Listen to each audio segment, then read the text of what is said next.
Hello बच्चों, आज हम लोग देखेंगे विभाज्यता का नियम। विभाज्यता का नियम में 2 से 4 से 3 से मतलब जब हम लोग डिवाइड करते हैं संख्याओं को तो उसमें ये बड़ी दिक्कत आती है कि किससे कटेगा। तो हम लोग छोटे छोटे पार्ट में करके 2 से काटते हैं, 4 से काटते हैं, ऐसे काटते हैं। तो जिसको टेबल नहीं याद रहता है बेचारा 2 से ही शुरू करता है। तो इसमें देखिए, सबसे पहले हम लोग देखेंगे कि 2 से विभाज्यता का नियम। 2 से विभाज्यता का नियम, तो 2 से विभाज्यता का नियम यही है कि दो किस किस संख्याओं से, जैसे देखिए कोई भी संख्या हो जिसके इकाई का अंक जो है, जिसमें इकाई का अंक जो है 0 हो, 2 हो, 4 हो, 6 हो, 8 हो, ठीक है। अगर इकाई का अंक इतना है तो वे संख्याएं क्या होती हैं, वे संख्याएं 2 से डिवाइड होती हैं, ठीक ना। वे संख्याएं क्या होती हैं, 2 से डिवाइड होती हैं। जैसे हम बोलते हैं, जैसे जैसे मान लीजिए कि हम ले लिए 28, ठीक है। 28 में इकाई का अंक क्या है, 8 है। तो 8 क्या है, देखिए 8 जो है 2 से डिवाइड हो रहा है, यानी कि पूरी संख्या जो है 28 यह क्या होगी, 8 से डिवाइड होगी। मतलब ये संख्याएं जिनके अंत में जो है इकाई का अंक 0, 2, 4, 6, 8 हो, तो वह संख्या क्या होती है, 2 से डिवाइड होती है, ठीक ना। अब हम लोग आगे देखेंगे दूसरा रूल। तो दूसरा रूल क्या है, 3 से विभाज्यता का नियम, ठीक है ना। 3 से विभाज्यता का नियम, 3 से विभाज्यता का नियम में हम लोग देखते हैं कि वे संख्याएं 3 से डिविजिबल होती हैं जिनके अंकों का योग, वे संख्याएं 3 से डिविजिबल होती हैं जिनके अंकों का योग क्या होता है, 3 से विभाजित होता है, ठीक है ना। 3 से विभाजित होता है तो वह संख्या भी क्या होती है, 3 से विभाजित होती है। जैसे जैसे हम लोग देख लें, जैसे 513 हमने लिया है, ठीक है ना। 513 लिया है तो 5 में देखिए 5 + 1 + 3, तीनों को जोड़ देंगे तो 3 1 4 5 4 9 9 आया, और 9 क्या है, 3 से जो है विभाजित है, ठीक ना। अतः पूरी संख्या जो 513 है यह क्या होगी, 3 से डिविजिबल होगी। मतलब हम यह कह सकते हैं कि 3 से डिविजिबल होने के लिए क्या चाहिए कि जिस संख्या को हम डिवाइड कर रहे हैं वह संख्याओं के अंकों का योग, मतलब अगर 3 अंक की संख्या है तो इकाई का अंक, दहाई का अंक, सैकड़ा का अंक, तीनों का योग कर देंगे। अगर वह योग जैसे 9 आया है ना, 5 1 3 दोनों को जोड़े तीनों को तो 9 आया है, तो इन तीनों का योग 9 है, और 9 क्या है, 3 से डिविजिबल है, मतलब यह पूरी संख्या क्या होगी, 3 से डिवाइड होगी, ठीक है। अब हम लोग आगे देखते हैं थर्ड नंबर पे 4 से विभाज्यता का नियम, ठीक है ना, डिविजिबिलिटी रूल बाय 4। देखो इसमें क्या होता है कि कोई संख्या 4 से विभाजित तभी होगी, ठीक ना। कोई संख्या 4 से विभाजित तभी होगी जब इसके दहाई तथा इकाई से बनी संख्या 4 से विभाजित हो, ठीक है। इकाई तथा दहाई से बनी संख्या 4 से विभाजित हो, या तो दहाई और इकाई के स्थान पर क्या हो, दोनों के स्थान पर 0 हो। जैसे जैसे हम बोल दिए कि 448, ठीक है ना। आप कहोगे गुरुजी इसको डिवाइड करके बताइए, तो देखिए 448 को क्या करते हैं, तो सबसे पहले देखा इकाई का अंक 8 है, दहाई का अंक 4 है, इन दोनों अंकों से बनी संख्या 48, और 48 क्या है, 4 से डिविजिबल है ना। तो जब ये 4 से डिविजिबल है मतलब यह 448 जो है पूरा क्या होगा, 4 से विभाजित होगा, ठीक ना, 4 से विभाजित होगा। सेकेंड एग्जाम्पल लेते हैं, तो सेकेंड एग्जाम्पल में मान लीजिए कि जैसे हम ले लिए 200, ठीक है ना, 200 ले लिए, तो हमने बोला है कि या तो इकाई और दहाई के अंकों से बनी संख्या जो है 4 से डिवाइड हो तो वह पूरी संख्या 4 से डिविजिबल होगी, या दोनों दहाई और इकाई दोनों के स्थान पर 0 हो तो यह जो 200 संख्या है यह क्या होगी भैया, 4 से विभाजित होगी, 4 से विभाजित होगी। ठीक है, अब हम लोग आते हैं नेक्स्ट रूल पे कि 5 से विभाज्यता का नियम। 5 से विभाज्यता का नियम, ठीक ना, 5 से विभाज्यता का नियम।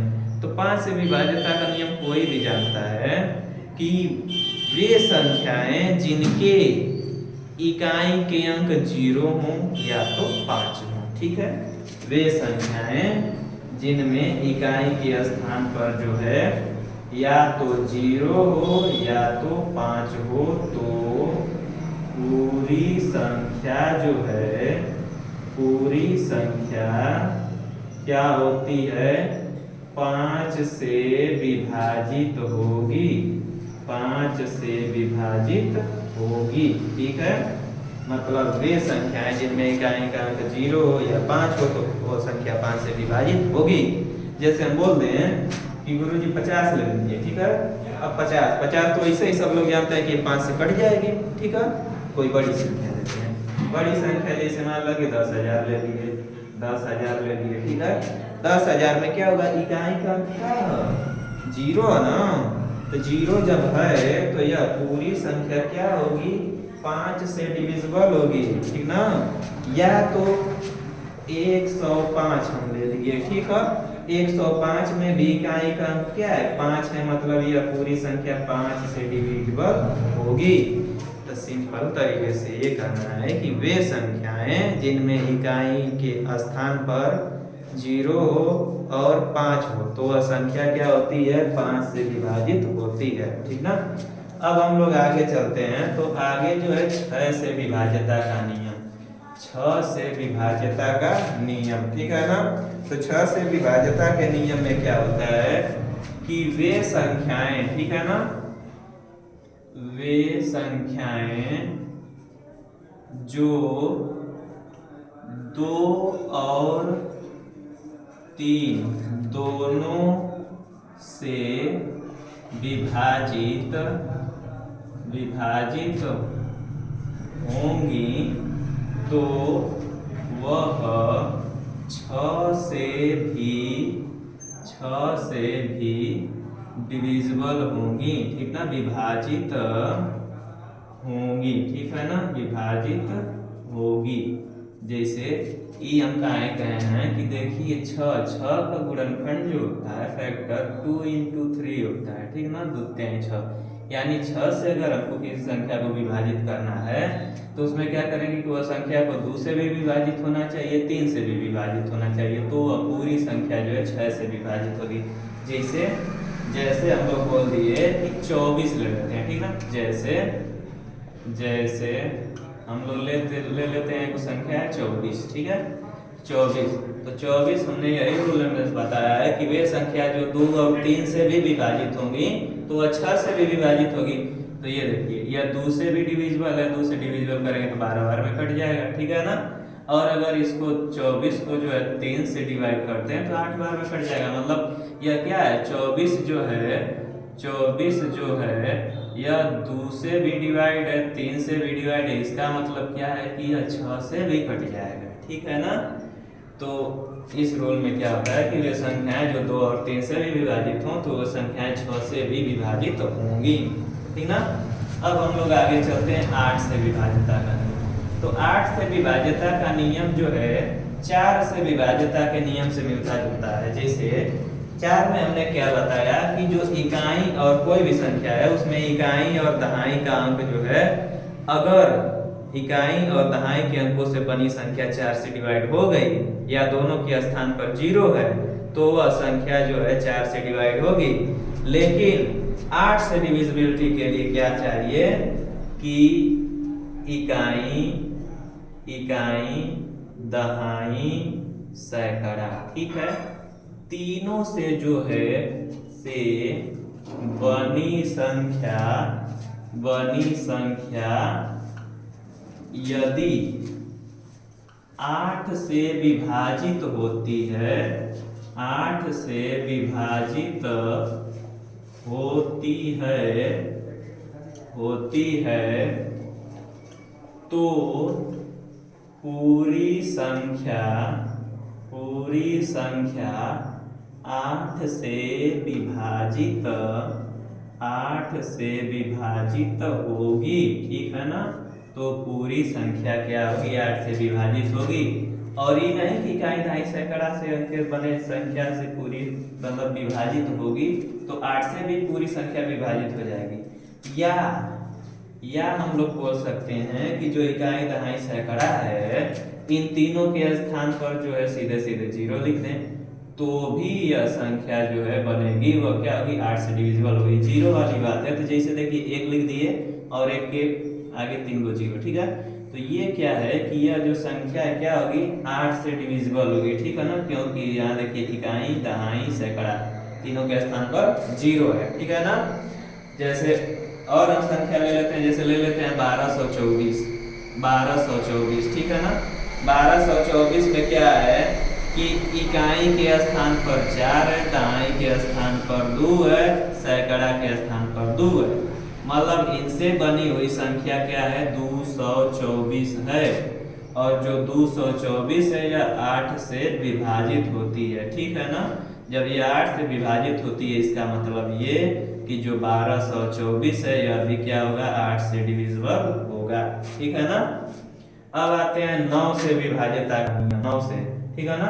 तो 9 से जो विभाज्यता का नियम है यह 3 से मिलता है। 9 से विभाज्यता का नियम 3 से मिलता है। कैसे, देखिए 3 में हमने क्या बताया कि जित संख्या दी है उसके अंकों का अगर योग कर दें, अगर वो योग 3 से कट जाए तो पूरी संख्या कट जाती है 3 से। तो इसका मतलब ये कि 9 से भी वही करेंगे। देखिए 9 से अगर दी हुई संख्याओं के अंकों का योग, अगर 9 से विभाजित है तो पूरी संख्या भी 9 से विभाजित होगी, ठीक ना। जैसे हम लोग ले लेते हैं, जैसे ले लेते हैं 729, 729 में 7 + 2 + 9, ठीक है ना। तो 7 2 9 9 9 18, 18 क्या है, 9 से डिवाइड है 2 बार में, ठीक है ना। मतलब यह पूरी संख्या क्या हो जाएगी, 9 से विभाजित होगी, ठीक ना।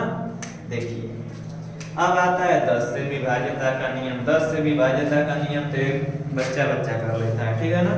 10 से विभाज्यता के नियम में क्या होना चाहिए कि लास्ट का जो अंक है वो क्या होना चाहिए, 0 होना चाहिए, ठीक है ना। 10 से विभाज्यता का नियम में जो है कोई भी संख्या है उसका लास्ट का अंक या तो 10 हो या तो 0 हो, तो वो संख्या क्या होती है, 10 से डिविजिबल होती है, ठीक है ना। तो ये सब कर लोगे। 10 से विभाज्यता का नियम कोई ज्यादा वो नहीं है, ठीक है ना। अब इसके बाद आते हैं 11, ठीक है ना। 11 से विभाज्यता का नियम। 11 से विभाज्यता का नियम में क्या होता है कि जैसे मान ले लीजिए जैसे हमने ले लिया कोई संख्या, 1331 ले लेते हैं, ठीक है।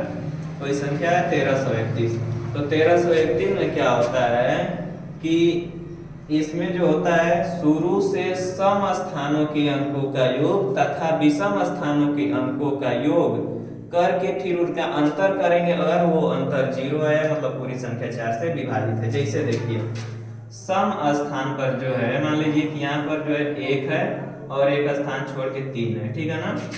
1 और 3 मतलब ये विषम स्थान पर था, 3 और 1 + 3, ठीक है ना। अब इसके बाद देखिए ये सम स्थान पर है, दूसरे स्थान पर ये है, तीसरे स्थान पर, तो -1 माइनस क्या हो जाएगा, यहाँ पर 3 है तो 3 + 1, यहाँ पे देखिए 3 1 4 और ये अभी 3 1 4, अब दोनों घट जाएंगे तो क्या आ जाएगा 0। अगर 0 आ गया है तो यह संख्या जो है 1331 क्या होगी, यह 11 से डिवाइड होगी, ठीक है ना। मतलब 11 से डिविजिबिलिटी का यह रूल है कि शुरू से जो है या अंतिम से सम स्थानों के अंकों का योग माइनस विषम स्थानों के अंकों का योग, अगर वो डिफरेंस 0 आता है मतलब कि वो संख्या क्या होगी, 11 से डिविजिबल होगी, ठीक है। तो ये रहा कुछ विभाज्यता का नियम। इसमें अगर कोई भी गलती है आप कमेंट में कमेंट करिए, इस और पूरा वीडियो देखिए। धन्यवाद।